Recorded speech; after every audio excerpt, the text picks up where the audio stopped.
যাদবপুর বিশ্ববিদ্যালয় বাংলার মাটিতেই, এটা মঙ্গল গ্রহে নয়। তাই সারা বিশ্বে যে নিয়ম চলে তা যাদবপুর বিশ্ববিদ্যালয় তথা বাংলার মাটিতে চলে না, এটা হতে পারে না।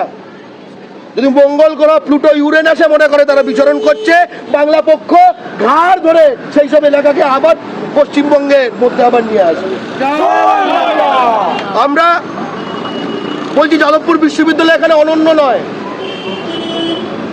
আপনি যে কোনো বিশ্ববিদ্যালয়ে চলে যান, আপনি যে কোনো বিশ্ববিদ্যালয়ে চলে যান, সেখানে বাঙালি ছাত্রীদের এই সুরজ ঝাড়া, এই পাপ্পু গান্ধীরা কিভাবে নির্যাতন করে,